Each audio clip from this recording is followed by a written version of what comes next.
have got a big image. They've launched their career with sort of big promotional tours. How did Crowded House break into the US market?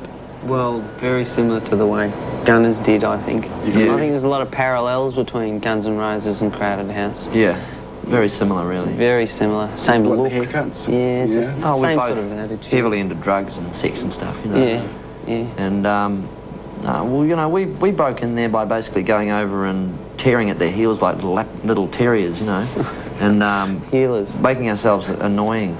We actually put a lot of effort into playing acoustically wherever we could. Did a whole lot of little parties for people, and at that time no one really had seen that for a while, so it caught people's attention and caught people's fancy, and that combined with a few good songs and a few people at the record company who wouldn't go away, and you know, we suddenly had a hit. Do you think image is important in that respect? Was that a conscious decision to tour? It's of course, yeah, it's a huge part of it. You know, it's not being, I don't think it's just, we can't really contrive it too much, but we do make an effort to have something to wear for certain things. We did buy these vulgar suits, these really ugly suits to wear for a while, and we kind of got carried away with it and went a bit far, and we sort of had to pull back again because we just sort of loved it. We started looking like a parody of ourselves. It was kind of, you know, powder blue tuxes with frilly shirts and that. High shirts, high suits. Worked really well for us once, and we kept on wearing them, and it wasn't so good the second time. We'll be back very long right now. Tim Finn to join with his brother Neil. How are you doing, Tim? Good, thank you.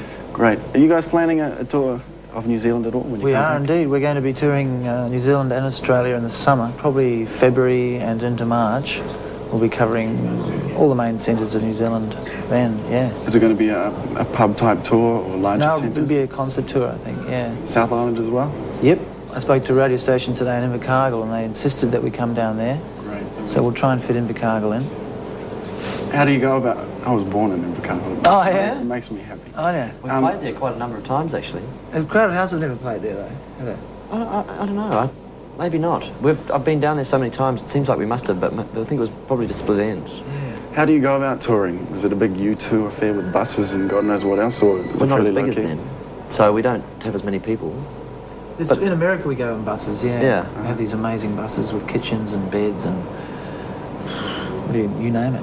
You can get them with saunas and jacuzzis now, I think. Yeah, but they make it it's your own little world. You can drive around there and actually have quite a good time. I mean, long journeys, so you're sitting on your bum most of the time, you don't get much exercise. You got a portable gym or something?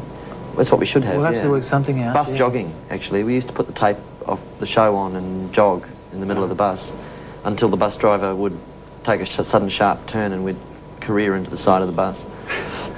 For sure. Bus jogging. Coming up in the country soon. And you guys there's a connection there with Mitchell Froome having produced some of Crowded House's albums and playing keyboards on the first album. Yeah, we write most of Elvis Costello's tunes as well, that's the thing. Not many people know that. No. But, yeah, no, Mitchell produced his record, he's our producer, and just his last one.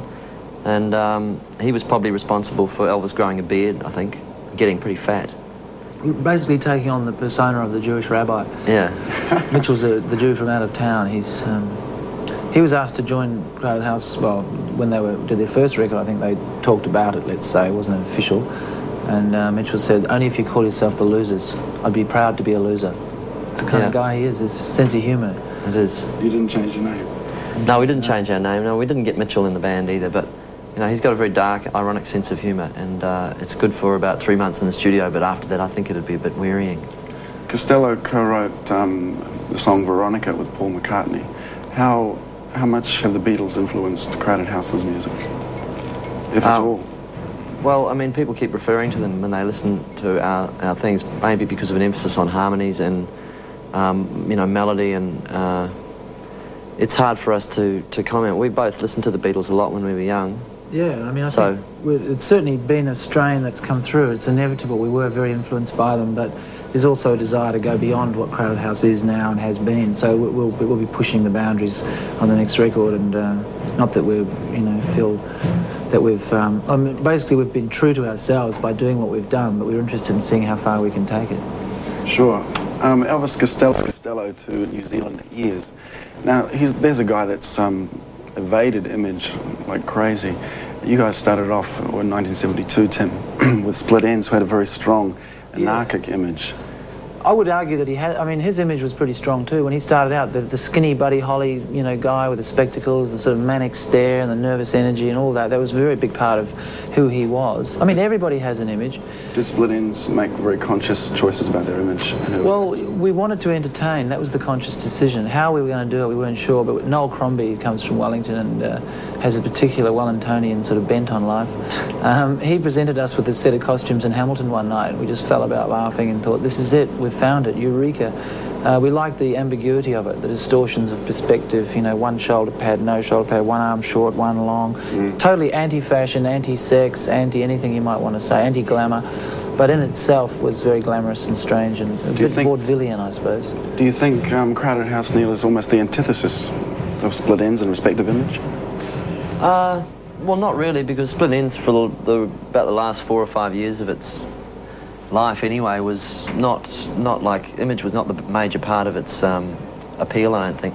And Crowded House has been image conscious to the extent we make an effort with our video clips, and we choose, you know, clothes for certain occasions. We're not totally dismissive of it, but we're just very cautious and about ever appearing in something which we don't feel comfortable or which doesn't feel like it's we're able to be ourselves. And a lot of what we have ended up projecting from stage and interviews is a certain easiness, a conversational sort of style, I suppose.